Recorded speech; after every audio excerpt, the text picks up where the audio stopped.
Hello aspirants. आज के topic में जो पॉलिटी में हम लोग देखने जा रहे हैं वो टॉपिक रहेगा आपका इंडियन जुडिशरी। आज के टॉपिक में हम लोग इन डेप्थ देखेंगे इंडियन जुडिशरी के बारे में। सारे पावर देखेंगे, सुप्रीम कोर्ट के क्या होते हैं, हाई कोर्ट के क्या होते हैं, इंडिया में जो जुडिशरी होती है वो कैसे वर्क करती है, क्यों उसको हम लोग इंटीग्रेटेड जुडिशरी बोलते हैं। ये सारी चीज़ें हम सब आज कंप्लीट देखेंगे। ठीक है, चलिए तो स्टार्ट करते हैं आज का क्लास। सबसे पहला टॉपिक आप लिख लीजिए, इंडियन जुडिशियरी। क्या टॉपिक है? The topic is Indian judiciary. आपको सबसे पहले पता होना चाहिए इंडिया में आपका सेपरेशन ऑफ पावर है। जिस सेपरेशन ऑफ पावर में मैंने आपको स्टार्टिंग में बताया था, स्केड्यूल 7 में एग्जीक्यूटिव, लेजिस्लेचर, जुडिशरी को तीनों को अलग अलग रखा गया है। ठीक है, अब इसमें हम लोगों ने एग्जीक्यूटिव पढ़ लिया, लेजिस्लेचर पढ़ लिया है। अब ये एग्जीक्यू जो यूनियन लेजिस्लेचर है उसमें वो पार्टी पूरा खत्म हो गया है। अब तीसरा पार्ट जो सेपरेशन ऑफ पावर में है वो हमारा है जुडिशरी इन इंडिया। तो आपको पता होना चाहिए इंडिया में जुडिशरी जो है वो इंडिपेंडेंट होती है किससे? एग्जीक्यूटिव से और लेजिस्लेचर से। तो पहला पॉइंट आप लिख सकते हैं, Indian judiciary is independent of executive and legislature. ठीक है, अलग होती है। सेकंड आपका ये सिंगल इंटीग्रेटेड जुडिशरी है। सेकंड पॉइंट क्या लिखेंगे आप? सिंगल इंटीग्रेटेड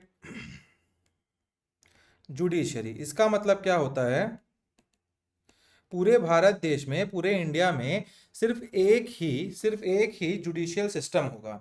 इसका मतलब at the top there is only one supreme court. यहाँ पे फेडरल स्ट्रक्चर वाला कंसेप्ट नहीं आता। जैसे यूनाइटेड स्टेट्स ऑफ अमेरिका में जो 50 अलग अलग स्टेट्स हैं, वहाँ 50-50 अलग अलग स्टेट्स में हर सबके अपने अपने सुप्रीम कोर्ट होते हैं। बट इंडिया में क्या है? हमारे यहाँ इंटीग्रेटेड जुडिशरी। क्या है? Integrated, single integrated, a very important word, that is single integrated judiciary है।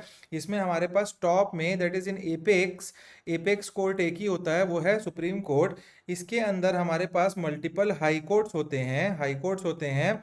और इसके नीचे आपका होता है क्या? सब ऑर्डिनेट कोर्ट। क्या होता है? सब ऑर्डिनेट कोर्ट। ठीक है, तो ये होता है सिंगल जुडिशरी का मतलब। ठीक है, ये आपको समझना है। High court is at the apex body of the judicial system. उसके नीचे होते हैं हाई कोर्ट, सुप्रीम कोर्ट के नीचे हाई कोर्ट, और हाई कोर्ट के नीचे आपके डिस्ट्रिक्ट कोर्ट। ठीक है, सुप्रीम थर्ड पॉइंट लिख सकते हैं आप, it is supreme court is the guardian of constitution. क्या लिखेंगे?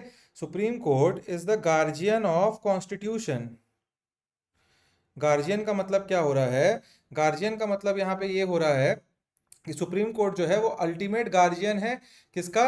कॉन्स्टिट्यूशन का। कॉन्स्टिट्यूशन को संभालने का पावर, कॉन्स्टिट्यूशन सही वे में जा रहा है कि नहीं, कुछ कुछ इंटरप्रिटेट करना है कॉन्स्टिट्यूशन से रिलेटेड चीज़ें, तो उसका गार्जियन कौन है? कॉन्स्टिट्यूशन का। आपको पता होना चाहिए सुप्रीम कोर्ट, जैसे हमने देखा था केशवानंद भारती केस में, सुप्रीम कोर्ट ने बेसिक स्ट्रक्चर ऑफ कॉन्स्टिट्यूशन दिया था। वो सुप्रीम कोर्ट के पास ही पावर है कि वो किसी भी लॉ को बता सकता है कि कॉन्स्टिट्यूशन में क्या लिखा है। अगर कोई एम्बिग्यूटी आती है, समझ नहीं आता है, तो who is the guardian of constitution? So supreme court is the guardian of constitution. Then the next is judicial review power. ठीक है, क्या होता है और सुप्रीम कोर्ट के पास? इसको सब डिफाइन करेंगे अच्छे से। पहले आपको मैं ब्रॉडर पर्सपेक्टिव में बता रहा हूँ, जुडिशियल रिव्यू पावर। ठीक है, जुडिशियल रिव्यू पावर। अब ये क्या होता है? सुप्रीम कोर्ट किसी भी लॉ को अनकॉन्स्टिट्यूशनल डिक्लेयर कर सकता है। सुप्रीम कोर्ट के पास अगर पार्लियामेंट ने, लेजिस्लेचर ने, एग्जीक्यूटिव ने कोई लॉ लाया है, ऑर्डिनेंस लाया है, और सुप्रीम कोर्ट को लगता है किसी भी पॉइंट ऑफ टाइम में कि वो हमारे कॉन्स्टिट्यूशन, संविधान के खिलाफ है, या ये लॉ हमारे संविधान से मैच नहीं कर रहा है, या ये लॉ जो है वो एप्लीकेबल नहीं है एज पर आवर कॉन्स्टिट्यूशन, तो the supreme court can squash that article. वो या क्या कर सकते हैं? उसको उसको वॉइड करार दे सकते हैं। ये जुडिशियल रिव्यू का पावर है। देन आपका एक और नया भी एक आज चीज आया हुआ है जो कुछ सालों से चल रहा है, वो है पब्लिक इंटरेस्ट लिटिगेशन। ये क्या होता है? ये पब्लिक इंटरेस्ट लिटिगेशन। तो पब्लिक इंटरेस्ट लिटिगेशन जो होता है, वो आम जो आदमी होता है, आम जनता है, वो भी जुडिशरी के थ्रू जस्टिस डिमांड कर सके, इसलिए ये पब्लिक इंटरेस्ट लिटिगेशन लाया गया है। पीआईएल फाइल करते हैं हम किसी भी पर्टिकुलर चीज के बारे में। ये केस नहीं होता है, ये पब्लिक इंटरेस्ट लिटिगेशन होता है, मतलब पब्लिक खुद से एक सुप्रीम कोर्ट को बोलती है कि इस इशू के ऊपर थोड़ा ध्यान दीजिए, अगर वो लगता है तो उसके ऊपर फिर केस चलता है। ठीक है, now we will talk about the power of supreme court. देखिए, power of supreme court,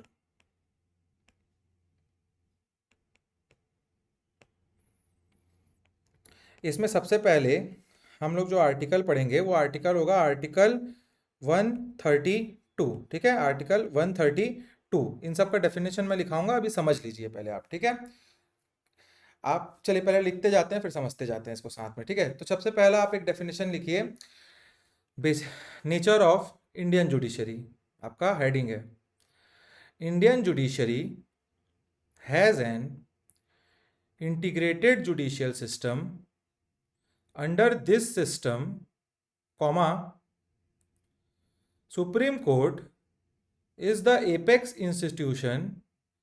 Supreme Court is the apex institution.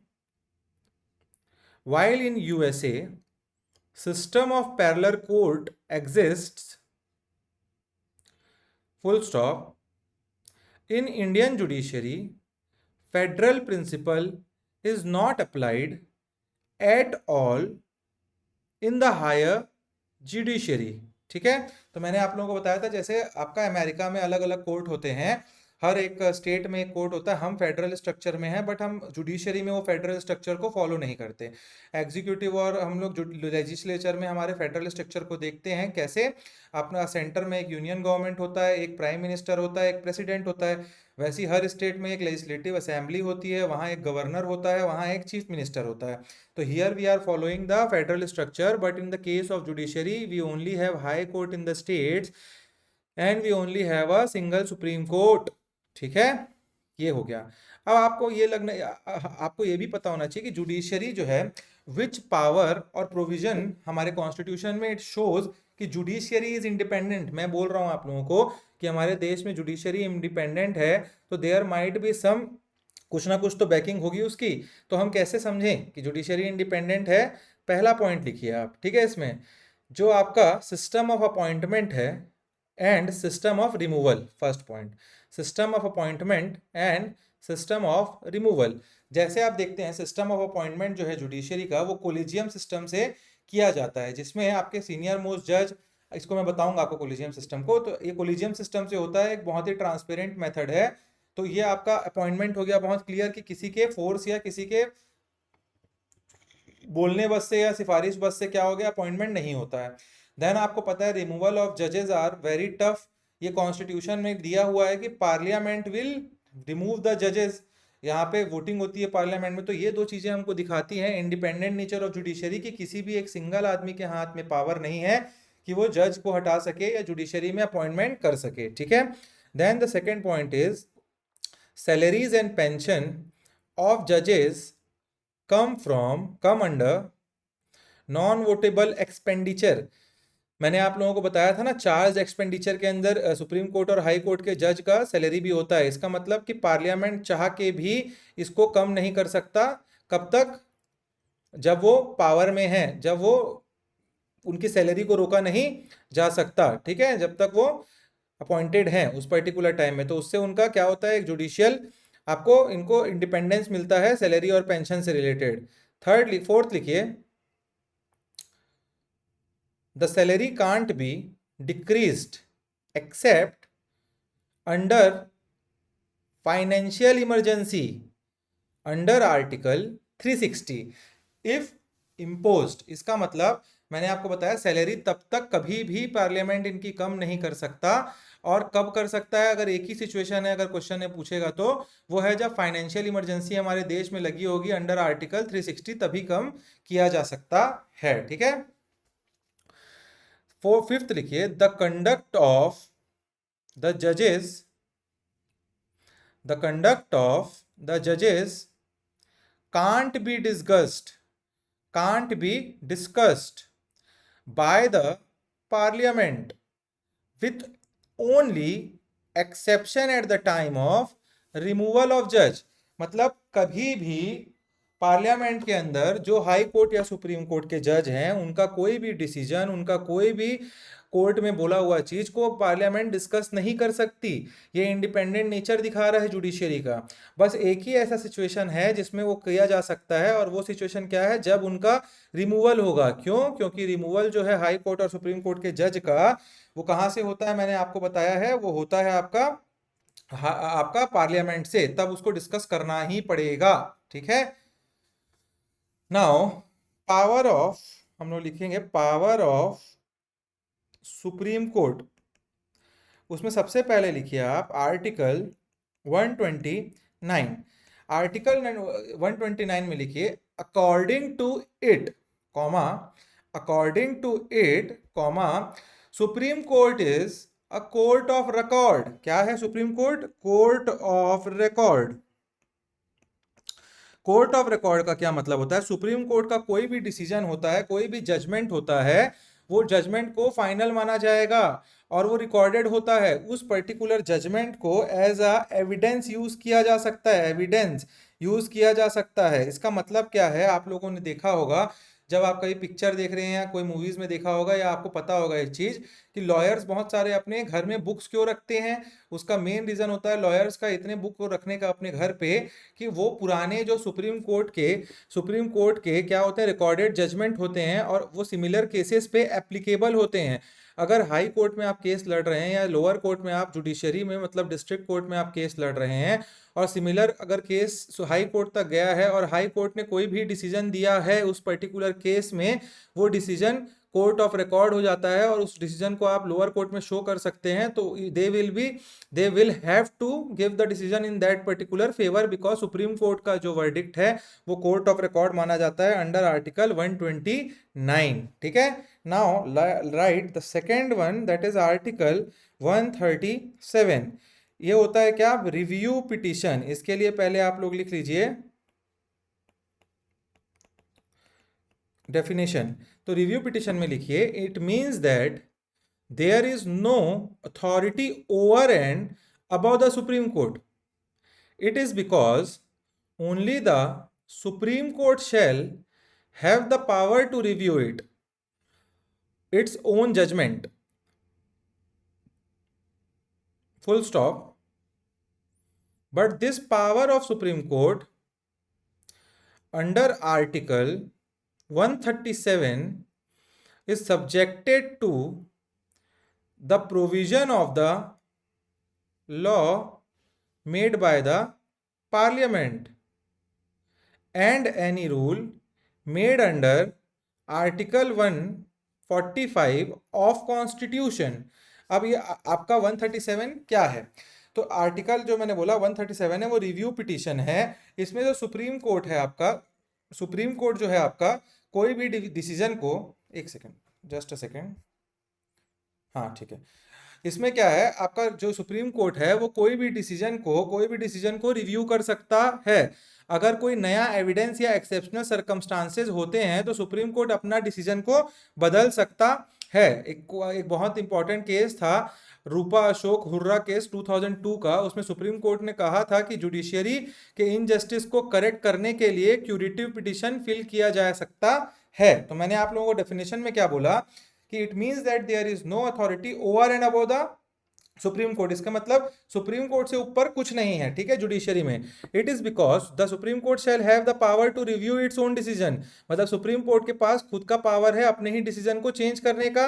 But ये सुप्रीम कोर्ट जो पावर को डिसीजन को चेंज करता है, उसके लिए अंडर आर्टिकल 145 मैंने बताया क्यूरेटिव पिटिशन लाने के लिए हुर्रा केस में बताया था इन्होंने। ठीक है। Now right the next article, that is article 141। Article 141 ये क्या है आपका? सुप्रीम कोर्ट का लॉ बाइंडिंग पावर है। क्या है? Supreme courts law binding on all court. क्या है? Supreme court's power of binding on all courts. ये आपको सुप्रीम कोर्ट का डिसीजन सभी हाई कोर्ट और लोअर कोर्ट के लिए बाइंडिंग होता है। इसका मतलब क्या, आर्टिकल 141 बोलता है कि सुप्रीम कोर्ट कोई भी डिसीजन दे देता है, उसका डिसीजन जो है वो हाई कोर्ट और सुप्रीम कोर्ट जो आपका लोअर कोर्ट होते हैं उन दोनों में बाइंडिंग होता है। इसका मतलब क्या है, सुप्रीम कोर्ट के डिसीजन जो है पूरे लॉ में, पूरे देश में लॉ की तरह काम करते हैं। किसकी तरह काम करते हैं? लॉ की तरह काम करते हैं। इसी में आपका 1997 का एक बहुत इंपॉर्टेंट केस था, विशाखा केस। उसमें विशाखा गाइडलाइंस दी थी सुप्रीम कोर्ट ने। क्या दिया था? वर्क प्लेस हैरेसमेंट, जो फीमेल लोगों के साथ जो जहां वो काम करते हैं वहां हरेसमेंट होते हैं, उसके लिए सुप्रीम कोर्ट ने वर्क प्लेस हरेसमेंट के रूल्स बनाए थे जो पूरे देश में फॉलो किए जाते हैं। तो किससे हुआ था? वो विशाखा गाइडलाइंस उसको बोला जाता है, और वो केस था विशाखा केस 1997 का। ठीक है, ये अंडर आर्टिकल 141 ही हुआ कि वो जो लॉ एक बार सुप्रीम कोर्ट ने बना दिए उसमें हाई कोर्ट सबके लिए बाइंडिंग होता है, लोअर कोर्ट के लिए, और वो देश में लॉ बन जाते हैं। तो ये होता है आपका आर्टिकल 141 खत्म। ठीक है, इसके बाद आप लिख सकते हैं आर्टिकल 142। आर्टिकल 142 क्या है? Complete justice power. ठीक है, इसका मतलब क्या है? सुप्रीम कोर्ट किसी भी केस में कंप्लीट जस्टिस करने के लिए स्पेशल ऑर्डर पास कर सकती है। अगर लॉ में कोई कमी है तो अगर लॉ में कोई कमी है तब भी सुप्रीम कोर्ट अपने स्पेशल पावर को यूज करते हैं और डिलीवर कर सकती है क्या? गाइडलाइंस इशू कर सकती है।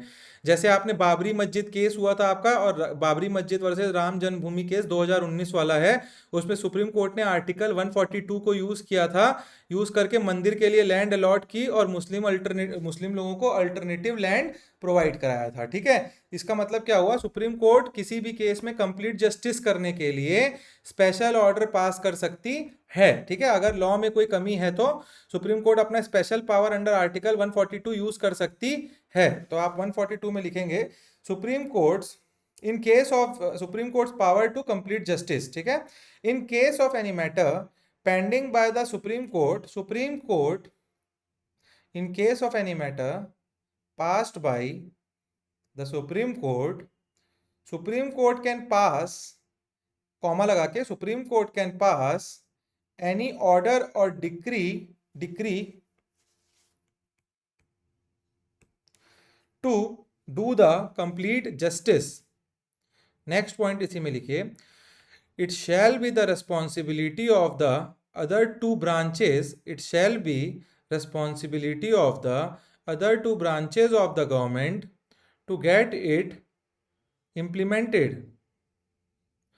एक और एग्जांपल मैं दे रहा हूं आपको, जैसे ये आर्टिकल 142 जैसे राम जन्मभूमि हो गया, एक और एग्जांपल है, सुप्रीम कोर्ट ने जो सेल ऑफ अल्कोहल है उसको बैन किया था कि इसमें 500 मीटर के रेंज में नहीं होना चाहिए, हाईवे के कोई भी एक भी ठेके जो होते हैं, लिकर शॉप्स होते हैं वो। ठीक है, तो एग्जीक्यूटिव और जुडिशियल लेजिस्लेचर ने मिलकर इसको क्या किया था? इम्प्लीमेंट किया था। ठीक है, नाउ द नेक्स्ट इज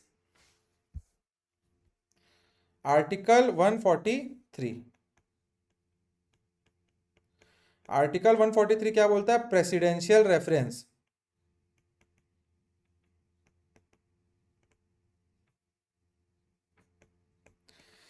अब इसमें आपको पता होना चाहिए, अगर प्रेसिडेंट को किसी भी लीगल या कॉन्स्टिट्यूशनल अगर प्रेसिडेंट को किसी भी लीगल या कॉन्स्टिट्यूशनल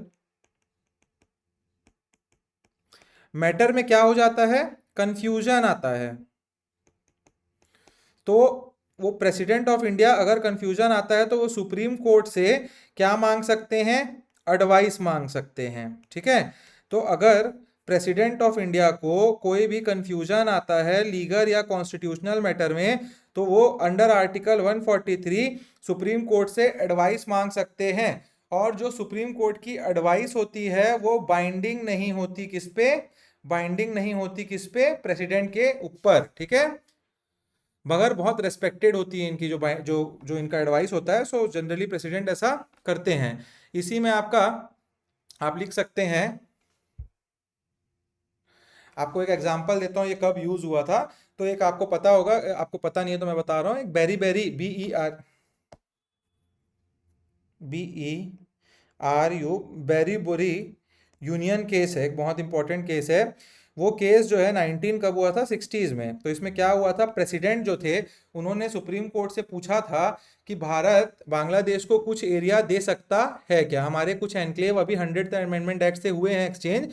तो उस टाइम सुप्रीम कोर्ट ने कहा था कि इसके लिए कॉन्स्टिट्यूशनल अमेंडमेंट करना होगा। तो प्रेसिडेंट ऑफ इंडिया को समझ नहीं आ रहा था कि क्या बांग्लादेश और इंडिया एनक्लेव को एक्सचेंज कर सकते हैं। तो सुप्रीम कोर्ट जो हमारे प्रेसिडेंट ऑफ इंडिया हैं उन्होंने अंडर आर्टिकल 143 क्या किया, उन्होंने एडवाइस मांगा। He was very much confuse. तो इनको एडवाइस क्या दिया सुप्रीम कोर्ट ने, जी हाँ आप कर सकते हैं थ्रू अ कॉन्स्टिट्यूशनल अमेंडमेंट। तो ये बैरी बैरी यूनियन केस में आर्टिकल 143 प्रेसिडेंट ऑफ इंडिया ने यूज किया था। ठीक है, तो ये आपको पता होना चाहिए। ठीक है, ये इसको क्या बोला जाता है, प्रेसिडेंशियल रेफरेंस, या फिर और बोलते हैं इसको लिख लीजिए advisory jurisdiction of supreme court. ठीक है, क्या है ये, advisory jurisdiction of supreme court. ठीक है, इसमें भी आप लोग और डिफाइन कर सकता हूं मैं, देखिए इसमें और डिफाइन कर रहा हूं। पहला तो हो गया एडवाइस। अब प्रेसिडेंट ऑफ इंडिया हैं, इसमें दो प्रकार के और इशू आ सकते हैं कि एक हो सकता है प्री कॉन्स्टिट्यूशनल लॉ, जो संविधान बनने के पहले के लॉ आज भी चल रहे हैं। एक हो गया पोस्ट कॉन्स्टिट्यूशनल, या फिर laws and facts, laws and facts जो आज की डेट में है, ये हो गया एक। और ये हो गया आपका एक प्री कॉन्स्टिट्यूशनल लॉ। तो दो केस है कि प्रेसिडेंट दोनों केस में पूछ सकते हैं। अब यहाँ ये क्लियरली है इसमें कि प्री कॉन्स्टिट्यूशनल लॉ है तो सुप्रीम कोर्ट को एडवाइस देना कंपलसरी है। क्या है, supreme court must advice to president of India. इसमें मस्ट है, क्या है, मस्ट है। बट इसमें क्या है, लॉ ड्राफ्ट में it is optional for them, optional for them. अगर कोई भी लॉ क्या होगा, कोई भी law under this pre constitutional होगा तो उसमें supreme court has to advice. ठीक है, तो इसमें लिखिए under article 143 of the constitution, under article 143 of the constitution, comma, president can seek advice from the supreme court on the matter concerning with laws and facts and that of pre-constitutional laws। फिर लिखिए next point, in question with respect to laws and facts, it is not binding for Supreme Court to give advice to the President, but it is compulsory slash लिखिए slash mandatory slash binding, it is compulsory mandatory binding for the, क्या क्या बोला मैंने, compulsory mandatory binding for the Supreme Court to give advice to the President in matter containing the pre-constitutional treaties। ठीक है, अब आखिरी point लिखिए इसमें, in both the cases it is not binding on the president to accept the advice of supreme court. ठीक है, चलिए अब नेक्स्ट हम लोग देखेंगे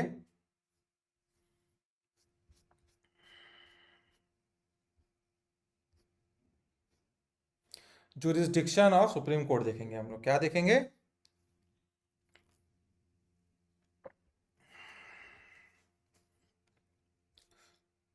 हम लोग देखेंगे जुरिस्डिक्शन ऑफ सुप्रीम कोर्ट। तो यहां पॉइंट लिखिए,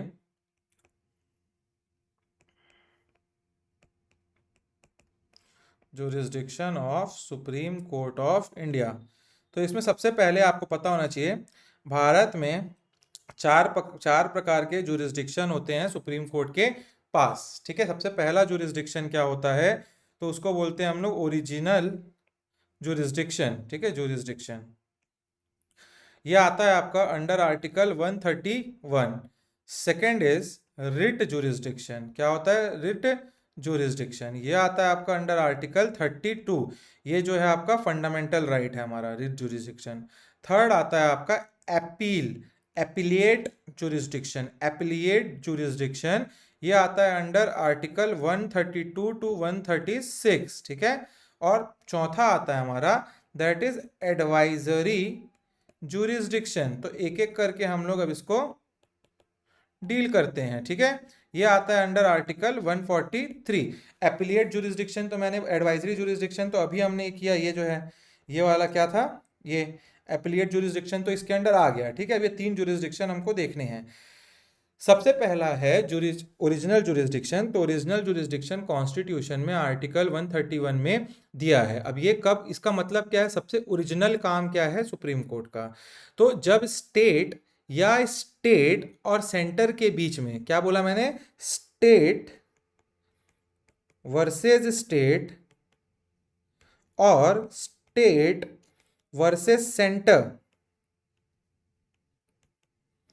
स्टेट वर्सेस स्टेट या स्टेट वर्सेस सेंटर, ठीक है, स्टेट वर्सेस सेंटर में डिस्प्यूट हो जाता है, मतलब दो स्टेट लड़ लेते हैं, सेंटर और स्टेट के बीच में टसल हो जाती है, तब सुप्रीम कोर्ट डायरेक्ट केस सुन सकती है। क्या करेगी, इन दोनों को रिजॉल्व करना पड़ेगा, तभी तो हमारा फेडरल स्ट्रक्चर अच्छे से काम करेगा और देश आगे बढ़ेगा।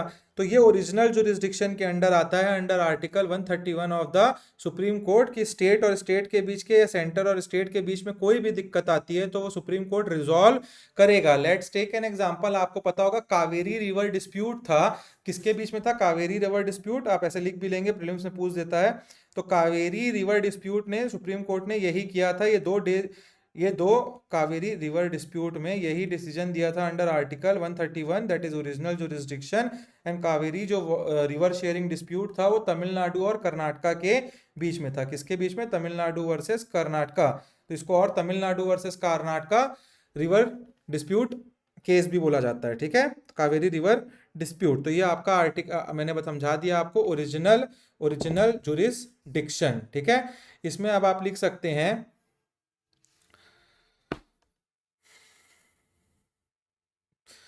ओरिजिनल जुरिस्डिक्शन में लिखिए एस्पेक्ट्स वेयर द पिटिशनर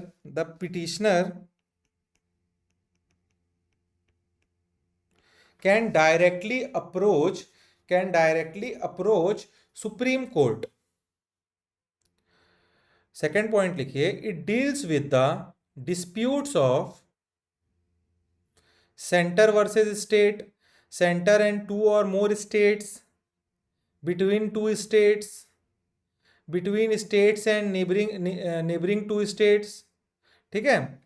तीसरा पॉइंट लिखिए इसमें disputes of federal nature should be concerned with the matter of disputes of federal nature should be concerned with the matter of legal rights and they should not be political in nature, मतलब कोई politics नहीं होना चाहिए, जो decision है वो fair होना चाहिए, ठीक है, ये आपको पता होना चाहिए, ठीक है। Then the next is writ jurisdiction, very important jurisdiction है ये। अगर किसी के फंडामेंटल राइट्स वायलेट होते हैं, क्या होता है, अगर किसी के फंडामेंटल राइट्स वायलेट होते हैं, आप सीधा अंडर आर्टिकल 32 सुप्रीम कोर्ट के पास डायरेक्टली जा सकते हैं और अंडर आर्टिकल 32 सुप्रीम कोर्ट को उस पर्टिकुलर केस को सुनना ही पड़ेगा, ठीक है, क्या करना पड़ेगा, सुनना ही पड़ेगा, ठीक है। अब रिट जुरिस्डिक्शन के अंदर आप लोग ऐसे बना लीजिएगा नीचे में, रिट जुरिस्डिक्शन के अंदर हमारे पास 5 अलग अलग रिट होते हैं। सबसे पहला रिट लिखिए वो होता है हेबिस कॉर्पस, ठीक है। दूसरा होता है आपका मैंडामस, तीसरा होता है आपका प्रोहिबिशन, चौथा होगा आपका सर्टियोरारी और पांचवा होता है क्यू वारंटो, ठीक है। अब इन पांचों का मतलब समझते हैं, प्रीलिम्स में क्वेश्चन आता है, मेंस में भी क्वेश्चन आता है, काफी बार आया है। हेबिस कॉर्पस आपका क्या होता है, एक्चुअली में हेबिस मतलब बॉडी, कॉर्पस का मतलब क्या होता है, बॉडी, ठीक है, हेबिस का मतलब बुलाना। तो हेबिस कॉर्पस क्या होता है कि कोर्ट ये बोलती है कि उस बॉडी को प्रेजेंट करो इधर मेरे सामने। अगर कोई पुलिस ने किसी का इलीगल डिटेंशन कर लिया है तो उसके अगेंस्ट सुप्रीम कोर्ट क्या करेगी, हेबियस कॉर्पस का अपना रिट यूज करेगी और पुलिस को बोलेगी bring that person in front of me. ठीक है, bring the body before the court. ठीक है, एग्जाम्पल, अगर पुलिस बिना वजह किसी को अरेस्ट करती है तो सुप्रीम ये इशू करता है। ठीक है, then the second is mandamus. Mandamus में क्या होता है, मैं लिखाऊंगा इस सबको आपको, ठीक है, आप टेंशन ना लीजिए। यहां भी आप लिख सकते हैं to bring the body, to bring the body before court, ऐसे याद रहेगा आपको। Second is mandamus. मैंडामस का मतलब ही होता है कमांड करना, command. Mandamus word means command. तो गवर्नमेंट ऑफिशियल या पब्लिक अथॉरिटी को उनके काम करने के को ऑर्डर देने के लिए सुप्रीम कोर्ट इसको यूज करती है। अगर सुप्रीम कोर्ट को लगता है कोई पब्लिक अथॉरिटी जो है वो काम नहीं कर रही है अपने हिसाब से जिस काम के लिए उनको ऑथोराइज किया गया है, तब मैंडामस का रिट यूज करके सुप्रीम कोर्ट उनको डिक्टेट करती है कि आप इस काम को करें। ठीक है, एग्जाम्पल लेते हैं, अगर कलेक्टर राशन कार्ड इशू नहीं कर रहा है, अगर कलेक्टर राशन कार्ड इशू नहीं कर रहा है तो कोर्ट उसको राशन कार्ड इशू करने के लिए क्या कर सकती है, मैंडामस का रिट यूज कर सकती है। ठीक है, तो इसमें गवर्नमेंट लिख लीजिए, गवर्नमेंट ऑफिशियल के अगेंस्ट होता है ये, या पब्लिक अथॉरिटी, और public authority to do their work. ठीक है, ये हो गया आपका mandamus. Now the next is prohibition. Prohibition का मतलब ही होता है रोकना। तो इसमें क्या है, सुप्रीम कोर्ट लोअर कोर्ट को, लोअर कोर्ट जो होते हैं, लोअर कोर्ट को अगर लोअर कोर्ट अपने पावर से ऊपर का केस को सुनने की कोशिश कर रहा है या सुन रहा है तो प्रोहिबिशन का रिट यूज करके लोअर कोर्ट को कोई भी केस सुनने से स्टॉप कर सकती है सुप्रीम कोर्ट। ठीक है, अगर वो अपने पावर को ब्रीच करके ज्यादा पावरफुल केस को सुन रहा है। ठीक है, इसका मतलब क्या, अगर कोई डिस्ट्रिक्ट कोर्ट जो है सुप्रीम कोर्ट वाले पावर का केस सुनने की कोशिश कर रहा है, let's take an example, fundamental right से रिलेटेड कोई भी इशू है उसको अंडर आर्टिकल 32 सिर्फ सुप्रीम कोर्ट सुन सकता है, और अगर सुप्रीम कोर्ट ने पावर डिवाइड करके हाई कोर्ट को भी दिया है तो अंडर आर्टिकल 226 हाई कोर्ट उसको सुन सकता है, बट लोअर कोर्ट नहीं सुन सकता। अगर लोअर कोर्ट कहीं उसके उस फंडामेंटल राइट से रिलेटेड केस को ले लेता है वहां, तब जो है हाई कोर्ट प्रोहिबिशन का रिट यूज करके उस केस को सुनने से रोक सकता है, रोक देते ही है, ये अलाउडिच नहीं है। सर्टियोररी, इसका मतलब होता है सर्टिफिकेट।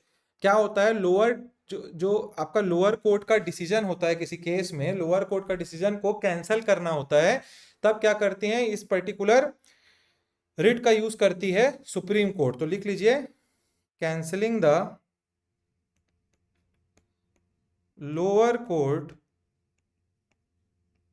डिसीजन। ठीक है, या कोई भी आपका ट्रिब्यूनल करता है, लोअर कोर्ट कोई ट्रिब्यूनल है मान के चलिए, किसी एनवायरनमेंट से रिलेटेड, किसी से भी रिलेटेड, और वो जो आपका ट्रिब्यूनल है वो कोई गलत फैसला, रॉन्ग फैसला दे देता है, क्या देता है, फैसला दे देता है, तो सुप्रीम कोर्ट उसको ऑर्डर कैंसिल कर सकती है under the writ of certiorari. Quo warranto का मतलब होता है किस वारंट में आपने, किस हक से ये काम किया आपने। तो यहाँ पे अगर कोई भी आदमी इलीगल पोजीशन होल्ड करता है ऑफिशियल, तो अगर इलीगल पोजीशन होल्ड करके कोई भी डिक्टेट करता है वर्क करने के लिए, तो उस ऑफिशियल से सरकार सुप्रीम कोर्ट पूछ सकती है किस वारंट में, किस हैसियत से आप क्या कर रहे हैं, इस काम को कर रहे हैं, तब उनको रोकने के लिए ये यूज होता है। तो हमने पढ़ लिया 5, हमने टोटल देख लिए क्या, 5 रिट देख लिए हैं अभी अभी। ठीक है, अगर आपको समझ नहीं आया तो मेरे को पूछिएगा, वापस अगले क्लास में मैं आपको बता दूंगा।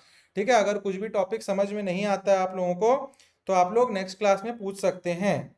ऑल्सो गाइज, आप लोग डेडिकेशन से पढ़ रहे हैं कि नहीं पढ़ रहे हैं, ये मैं आप लोगों से पूछना चाहता हूँ।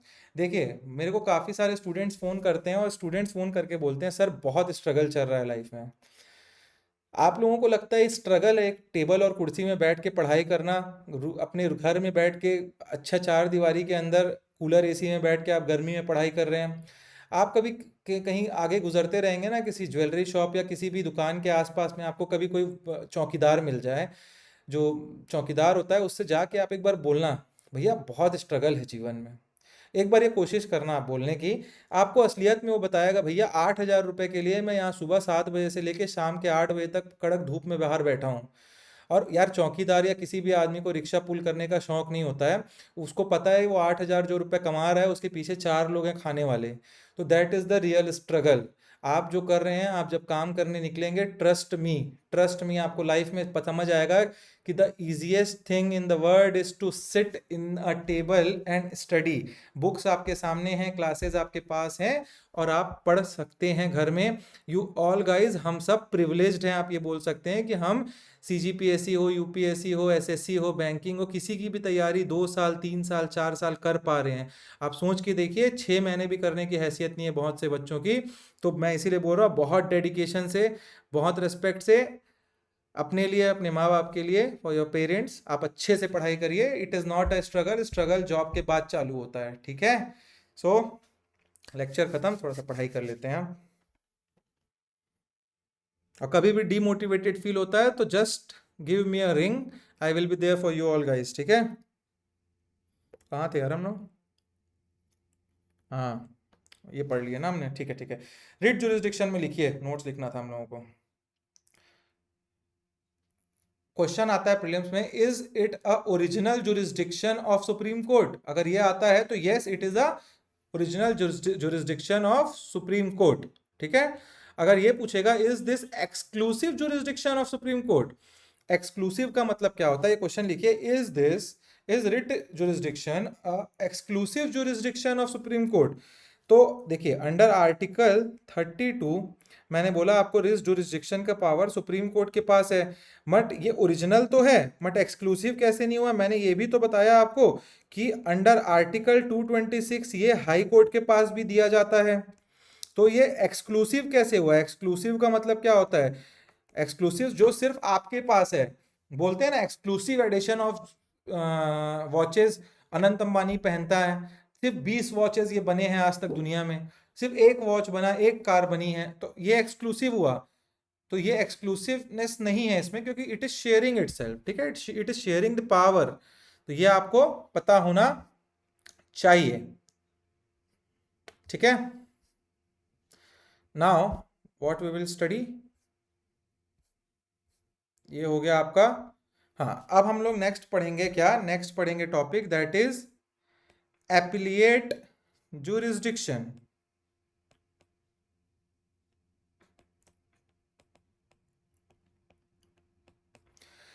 एपिलिएट जुरिस्डिक्शन क्या होता है? सुप्रीम कोर्ट और हाई कोर्ट के जजमेंट का, अगर सुप्रीम कोर्ट और हाई कोर्ट के जजमेंट के अगेंस्ट अपील सुनती है, मतलब सुप्रीम कोर्ट हाई कोर्ट के जजमेंट, हाई कोर्ट ने कोई जजमेंट दे दिया है और उस जजमेंट के अगेंस्ट कोई अपील सुनती है, तब इसको बोला जाता है एपिलिएट जुरिस्डिक्शन। अपील का मतलब क्या होता है जुडिशियल लैंग्वेज में?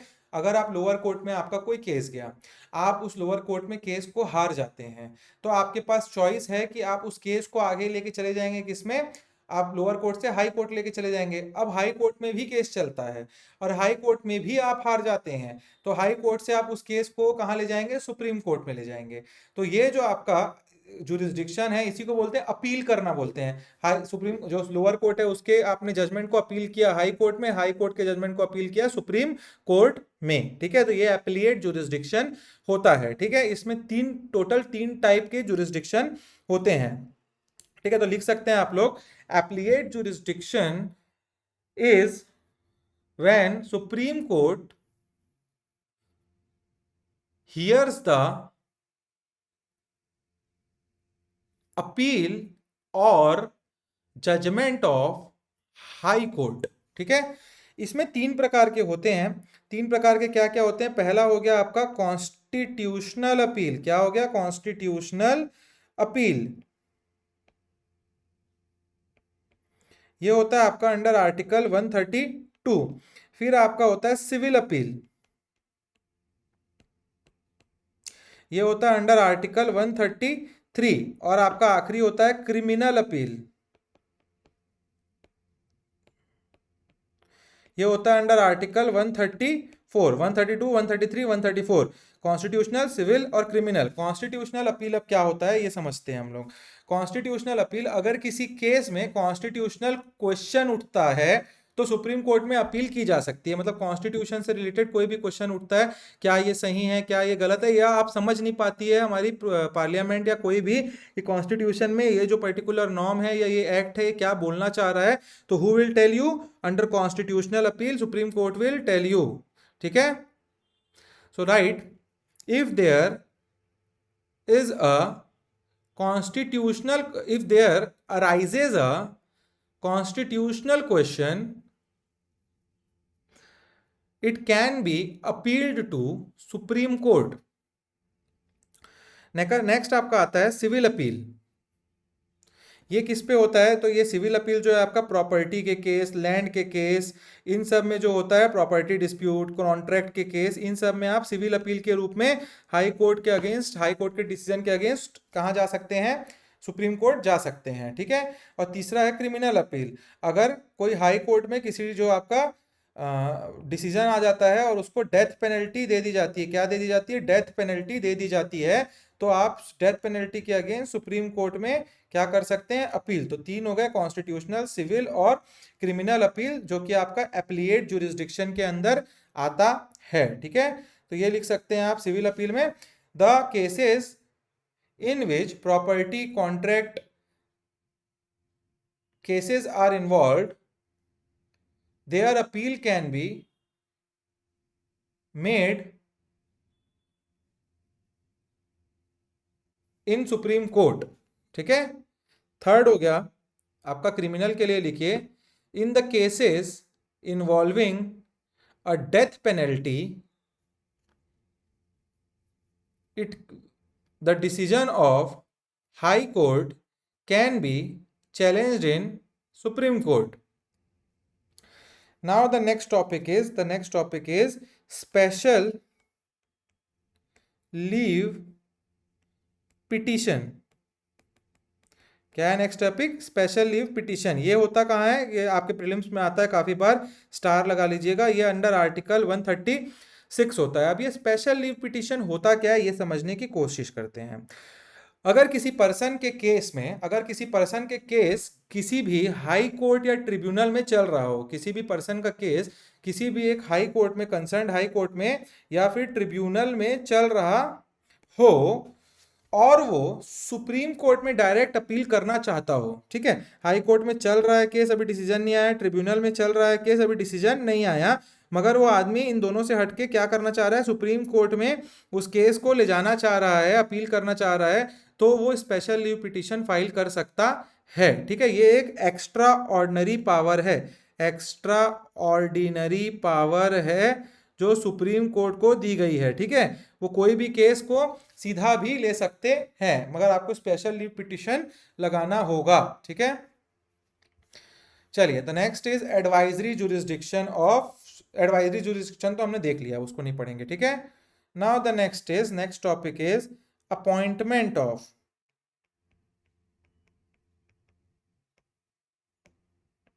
सुप्रीम कोर्ट जजेस। कौन से आर्टिकल के अंदर होता है? तो it is done under article 124। जो सुप्रीम कोर्ट के जज हैं उनका अपॉइंटमेंट होता है अंडर आर्टिकल 124। सीजीआई का अपॉइंटमेंट जो होता है, चीफ जस्टिस ऑफ अपॉइंटमेंट, उसको कौन करता है? तो वो करते हैं प्रेसिडेंट ऑफ इंडिया, और ओथ भी दिलाते हैं प्रेसिडेंट ऑफ इंडिया सीजीआई को। अगर क्वेश्चन आता है कि अपॉइंटमेंट की कौन करता है चीफ जस्टिस ऑफ इंडिया का, तो वो आपके supreme court president of India है। लेकिन जो सीनियर मोस्ट जज है, जो ये सीजीआई है, वो किसको बनाया जाता है? तो ये सीनियर मोस्ट जज को बनाया जाता है। ये कन्वेंशन है, मगर कभी कभी बीच बीच में ये ब्रेक भी किया गया गवर्नमेंट के द्वारा। तो सीजीआई का अपॉइंटमेंट कौन करता है? आपका प्रेसिडेंट ऑफ इंडिया करता है। और किसको सीजीआई चीफ जस्टिस बनाया जाता है? तो चीफ जस्टिस जनरली बनाया जाता है जो सीनियर मोस्ट जज होते हैं उस पर्टिकुलर सुप्रीम कोर्ट के। और ये जो सीजीआई है और जो आपके सुप्रीम कोर्ट के जज हैं, उनको किस पर्टिकुलर मेथड में बनाया जाता है? तो एक कोलेजियम सिस्टम होता है। क्या है? कोलेजियम सिस्टम डिसाइड करता है। अगर क्वेश्चन में आता है कि सुप्रीम कोर्ट के जज और चीफ जस्टिस ऑफ इंडिया को कैसे अपॉइंट किया जाता है, तो आपको आंसर याद रहना चाहिए, they are appointed by the collegium system, recommended by, not appointed, sorry. They are recommended by the collegium system to the president of India, और president of India इनको अपॉइंट करता है, ठीक है। तो ये आपको पता होना चाहिए, ठीक है। अभी कौन कौन होता है इस कोलेजियम सिस्टम में ये भी देख लेते हैं हम लोग, ठीक है।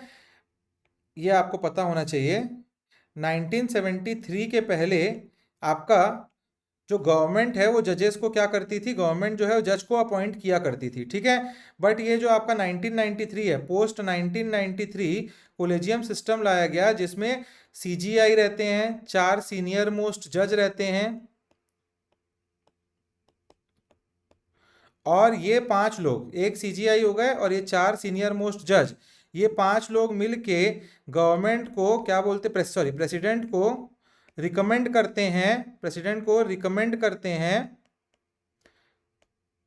नेम किसको नया सुप्रीम कोर्ट का जज बनाना है, ठीक है। तो आप लिख सकते हैं कोलेजियम सिस्टम में the collegium consist of 1 CJI plus 4 senior most जज of supreme court, they make recommendation to the president of India, and hence president of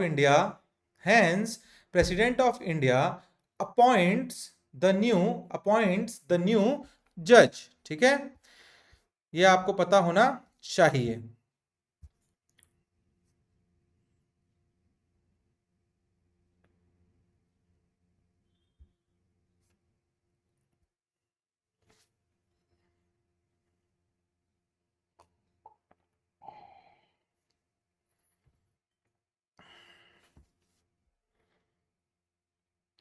special leave petition करके एक लिखिए टॉपिक, जो मैंने समझाया था, डेफिनेशन लिखा देता हूं मैं उसका।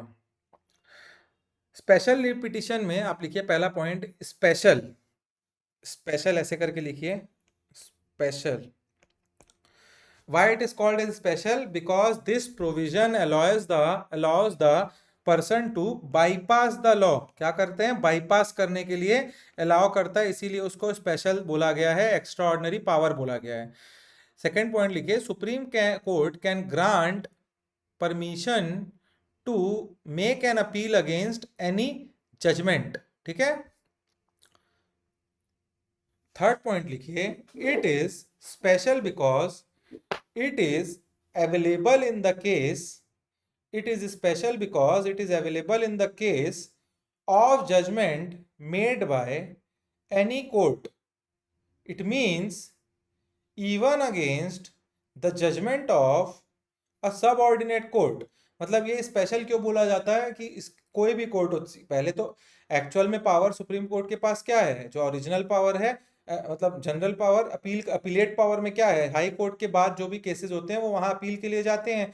बट ये जो स्पेशल लीव पिटीशन है वो अपीलेट पावर से अलग है, इसमें जो सब ऑर्डिनेट कोर्ट है, जिनके केसेस आपके कहाँ पास जाने चाहिए थे, हाई कोर्ट के पास या ट्रिब्यूनल के केसेस हैं, वो सारे केसेस को भी सुप्रीम कोर्ट डायरेक्टली ले सकता है, ठीक है। और एक लिखिए, it is also special because person can appeal against the judgment of any tribunal, ठीक है। नाउ नेक्स्ट लिखिए, हेडिंग है एडवाइजरी जुरिस्डिक्शन, ब्रैकेट में लिखिए आर्टिकल 143, डिफाइन करते हैं, डेफिनेशन लिखिए, under this president can take the advice of the supreme court in the following situations. पहला point, question of law or fact that has either arising or likely to arise in future।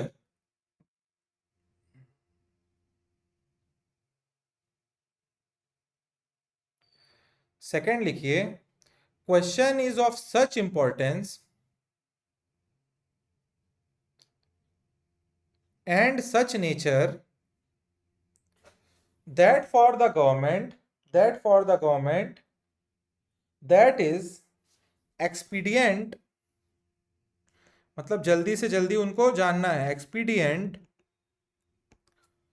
to obtain opinion of the Supreme Court it is neither binding on the president to accept the advice and nor it is binding upon the Supreme Court to give the advice।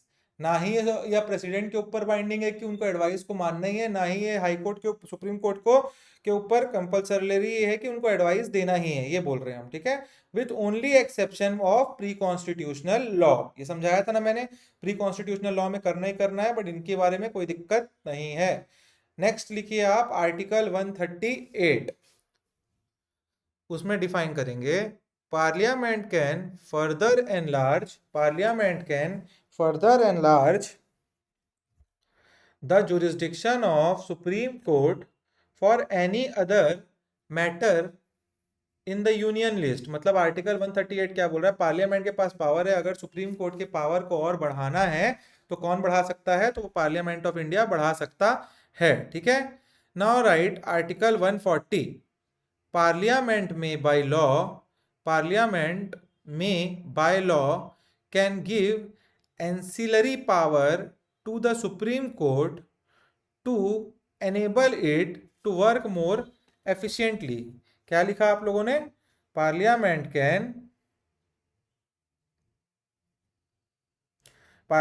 Can by law give ancillary power, क्या ancillary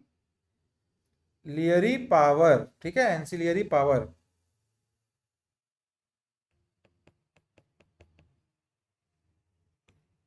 इसका मतलब कि extra power दे सकती है support करने के लिए main work को, कोई एक पर्टिकुलर मेन वर्क है जिसके लिए पावर चाहिए सुप्रीम कोर्ट को, तो वो अलग से दिया जा सकता है, ठीक है। Now write next heading, that is qualification of जजेस of supreme court.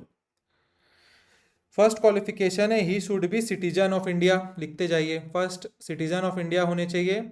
Second he must have been acted as a जज ऑफ हाई कोर्ट और हाई कोर्ट इन सक्सेशन और एटलीस्ट 5 ईयर, कम से कम जज होने चाहिए। देखिए तीन है, इसको ऐसे करके लिखिएगा, ठीक है। सेकंड में पहला लिखिएगा he must have been acted as a जज ऑफ हाई कोर्ट और हाई कोर्ट्स इन सक्सेशन, मतलब अलग अलग हाई कोर्ट में, फॉर 5 ईयर। 3 क्राइटेरिया है। और क्या हो सकता है, एडवोकेट ऑफ हाई कोर्ट और 2 और more high court in succession, या तो कम से कम 10 साल तक, फॉर 10 ईयर्स, 10 साल तक वो क्या रहे, हाई कोर्ट के वकील रहे, तब भी उनको अपॉइंट किया जा सकता है सुप्रीम कोर्ट के जज। या फिर if in the opinion of president of India he is a, if in the opinion of president of India he is distinguished jurist, मतलब ये कोई एमिनेंट पर्सनैलिटी हैं जिन्होंने बहुत काम किया है, समाज सेवा की है, जो भी चीज़ हो, ऐसा प्रेसिडेंट को समझ आना चाहिए कि वो डिस्टिंग्विश्ड जूरिस्ट है, मतलब इसमें कुछ और नहीं दिया है, ठीक है। तो ये हो गया आपका क्या, क्वालिफिकेशन ऑफ जजेस। अब ये हाई कोर्ट में क्या होगा, अंडर आर्टिकल आपका ये कौन से आर्टिकल के अंदर था, जो हमने ये अपॉइंटमेंट जो देखा सुप्रीम कोर्ट का, उसमें साइड में लिखिएगा ये आर्टिकल 124 के अंडर था, ठीक है। अब इसी में हम लोग हाई कोर्ट को ही पढ़ रहे हैं, तो हाई कोर्ट का अपॉइंटमेंट में क्या होता है, तो आप नेक्स्ट टॉपिक लिए under article 217 qualification of high court लिखिए, क्या, क्वालिफिकेशन ऑफ हाई कोर्ट जजेस। तो इसमें आप लिख सकते हैं, फर्स्ट लिखिए सिटीजन ऑफ इंडिया, सेकंड लिखिए ही must have held a judicial office in the territory of India, he must have held a judicial office in the territory of India for at least 10 year। कोई भी judicial office या तो 10 साल तक देश में कहीं ना कहीं रहे हों। फिर जुडिशियल ऑफिस का मतलब क्या होता है, हियर लिखिए, judicial office means here inculcates judges in district court including the जजेस ऑफ ट्रिब्यूनल। वो किसी भी सरकार में जुडिशरी से रिलेटेड ऑफिस में अगर 10 साल से ज्यादा वर्क कर चुके हैं, या फिर he must have been an advocate of high court और 2 और more high courts in succession for at least 10 year. ठीक है, ये हो गया आपका। तो यहाँ पे खत्म हो गया आज का क्लास हमारा। आज का क्लास हम लोगों का खत्म हो गया है। तो आप लोगों को अगर कोई भी डाउट आ रहा होगा तो आप लोग क्या करेंगे, कॉल करेंगे, डीएम करेंगे। You can contact me. Classes का नोट्स बनाते रहिए। मैं हर क्लास में बोलता हूँ स्माइल करते रहिए, स्माइल करते रहिए। क्या करते रहिए? स्माइल करते रहिए। स्माइल बहुत इंपॉर्टेंट है लाइफ में। हैप्पी रहिए और क्या करते रहना है? पढ़ाई करते रहना है। ठीक है, तो thank you for watching the classes guys.